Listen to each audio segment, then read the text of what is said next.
Anda kembali bersama kami pemirsa. Ikatan Ahli Ekonomi Indonesia IAEI bekerja sama dengan Program Studi Kajian Timur Tengah dan Islam Universitas Indonesia menyelenggarakan Sarasehan Ekonomi Islam Indonesia. Sarasehan bertema refleksi peran IAEI dalam pembangunan ekonomi nasional. Acara ini adalah refleksi dua dasawarsa berdirinya IAEI dan rangkaian agenda Muktamar 5 yang tidak hanya menjadi forum sakral bagi organisasi, juga sebagai sarana silaturahmi antar pengurus. Sarasehan dihadiri Kiai Haji Ma'ruf Amin selaku Dewan Penasehat IAEI dan sejumlah menteri, diantaranya Menteri Keuangan Sri Mulyani yang merupakan Ketua IAEI, juga Menko Perekonomian Airlangga Hartarto, dipandu ekonom senior Afiliani. IAEI menjadi jembatan antara akademisi, regulator, dan industri dalam mendorong ekonomi yang adil.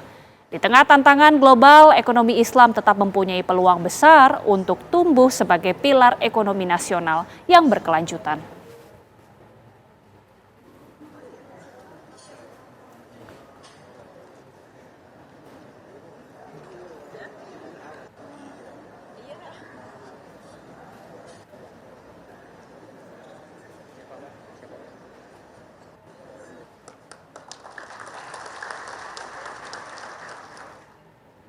Kita langsung sapa jurnalis TV One Brilian Syaheran di Hotel Grand Sahi Jakarta untuk mengetahui acara Sarasehan Ekonomi Islam Indonesia. Brilian, selamat sore, silakan dengan informasi terbaru dari sana. Baik, selamat sore Agita dan juga pemirsa TV One. Kita mengetahui bahwa selama beberapa tahun kebelakang ini, pertumbuhan ekonomi Islam di Indonesia mengalami pertumbuhan yang cukup pesat dan juga signifikan. Berdasarkan dari data Global Islamic Economy Indicator, Indonesia menduduki peringkat ketiga setelah Malaysia dan juga Saudi Arabia. Ini termasuk yang signifikan karena mengetahui bahwa dari tahun 2011 yang lalu, Indonesia menduduki peringkat 11. Dan di tahun 2025 ini, Indonesia menduduki peringkat ke-5. Betul. Dan ini juga meliputi peningkatan literasi syariah, investasi pangsa pasar syariah, hingga aset keuangan syariah. Betul begitu. Dan juga ini tidak luput dari kontribusi IAEI, Ikatan Ahli Ekonomi Islam. Baik, langsung. Saat ini saya sudah bersama dengan Bunda Munifah Syanwani yang selaku Wakil Ketua Umum IAEI. Selamat sore Bunda. Selamat sore. Iya. Assalamualaikum. Waalaikumsalam. Bunda, mungkin boleh dijelaskan kegiatan Muktamar yang kelima ini dan juga Sarasehan ini tuh apa yang bikin beda dengan Muktamar ataupun Sarasehan sebelumnya?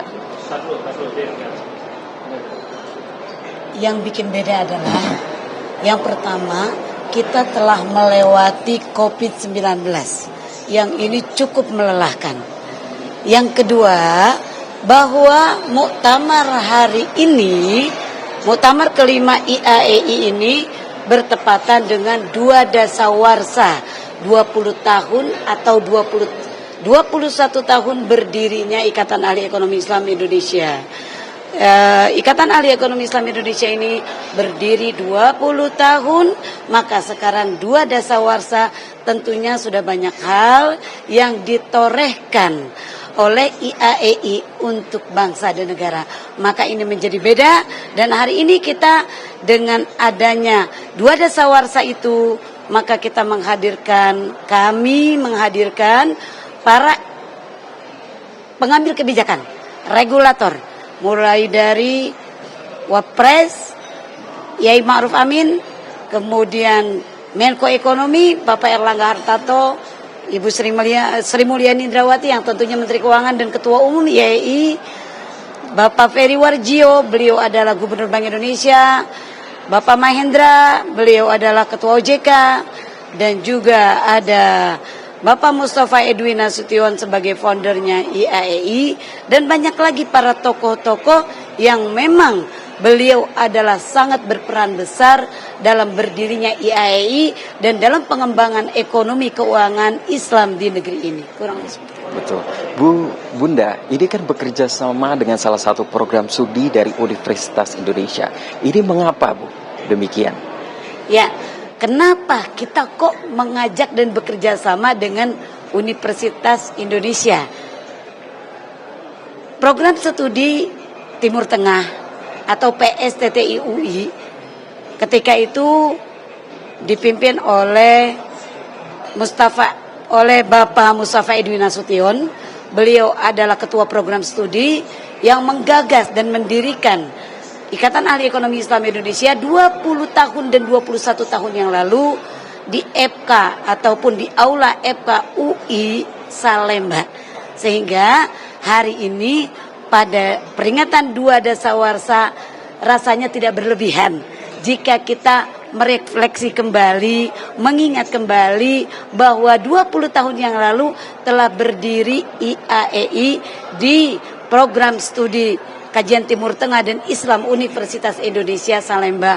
Pada saat itu adalah Pasca Sarjana Universitas Indonesia. Baik Bunda, dan juga Bunda mungkin untuk kalau singkat saja Bunda, apa tantangan yang sedang dihadapi oleh Indonesia dari ekonomi Islam ini?